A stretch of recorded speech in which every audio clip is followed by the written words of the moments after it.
Hello everyone, welcome to my channel. In today's video I'm going to share with you how to cut and sew a 360-degree peplum flare. I'm also going to share with you how to attach this to your half bodice. It's going to be easy to follow, beginners friendly tutorial, so come with me and let's get started.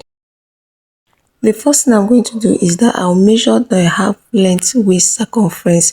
Whatever I have on my half length, the waist circumference, that's what I'm going to use. And this is the fabric that I'm going to use. I'll fold my fabric into two. The next thing I'm going to do now is to cut my flare. In order to do that, I'll need my flare length.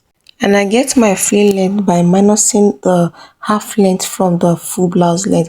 So my full blouse length is 25 inches minus 16 inches for half length. I'll have 9 inches. So my flare length times 2 will give me 18 inches. Total length I have here is 24 inches now. And my width here is my flare length measurement plus 2 inches. So I'll go ahead now and cut out my fabric at the width measurement. Now my fabric is ready, and don't forget my fabric is on fold, okay? Right side facing right side. So I'm going to be cutting on the wrong side of the fabric.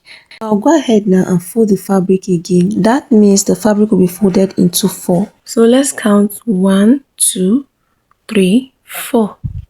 Now that my fabric is ready, the next thing I'm going to do is to draft out my flare. If you remember at the beginning of this video, I measured my waist circumference at my half length. The waist circumference I have there is 28 inches plus 2 inches for plait, and I also add zipper allowance. So whatever I have, I sum it in total, then I divide it by 6.28. And after doing that, approximately I have 5 inches.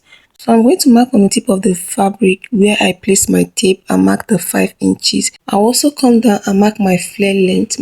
I'll be adding 1 inch to the flare length for sewing allowance. So I'll be marking the waist circumference and the flare length together. And once I'm done marking, I'll place my tape around my waist circumference to see if I have my measurement plus the extra that I added for pleat and zipper allowance, and I checked everything is okay. So I'll go ahead now and cut out. So I'm cutting the full length first. After I cut the full length, I'll go ahead and also cut the waist circumference. So I try to bring it down to the floor so maybe we'll have a clearer view of what we have. And this is what I have.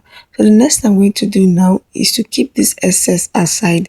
Then I'm going to open this up. So this is what I have, okay? The unfold this way is 180 degree, and when I open it up this way, I have my 360 degree, that is full circle.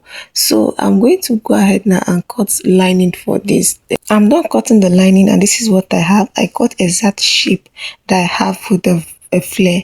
Okay, so I folded my fabric into 4 just like I did, and I placed the fashion fabric on the lining, then I cut the same shape. The next thing I'll do now, I'll go ahead and cut out one side of the lining and also one side of the fashion fabric. And after I cut it open, this is what I have. So I'll go ahead now and place the lining on the right side of my fashion fabric, and once I'm done with that, I'll go ahead and stitch down by 0.5 inch at the hem all around. And after I stitch down, I'm going to top stitch. And after that is done, this is what I have. My flare is almost ready, and this is the outer part of the flare. So I'll go ahead now and trim off this excess lining. Once I'm done, I'll close up the sides. I'm going to turn the inside out this way. I'm going to face the fabric, the right side facing the lining, and I'm going to stitch down by 0.5 inch. After that is done, this is what I have. I'll close up the flare on the 2 ends, and this part is where I'm going to be attaching my zipper. I also went ahead to top stitch the top, okay, to stitch down the fabric and the lining together. So now I'll go ahead now and trim off the excess lining that I have at that side. After that is done, this is what I have. The next thing I'm going to do now is to attach my flare to my half length. So I'm going to pin my flare to the bodice. I'm going to start from one side of the back bodice, okay? That's the zipper allowance point. I'm going to pin it down. While I pin down, I'm going to adjust the lining and the half length, and I'll make sure that I place them on each other properly. And once I've done, I get to some point on the other side, I'll come to the second edge and I'll pin down. And when I get to this point, I realize that I have a little bit of excess, so I'm going to pleat this excess into my waistline. So with this excess, you can decide if you want to make a gather gas pleat or a box pleat. So I'm going to be making a box pleat with this. So I'll go ahead now and stitch around by 0.5 inch. And after I was done stitching, this is what I have. So I made my box pleat at this dart line, okay, at the dart line of the half length. On each of my dart line, I pleat in to create the box pleat, okay, and I did the same thing for the back bodice. So this is the back part of it, as you can see what I did, and I also made the same pleat at the other side. And this is the front view and this is the back view. So that's all for this video.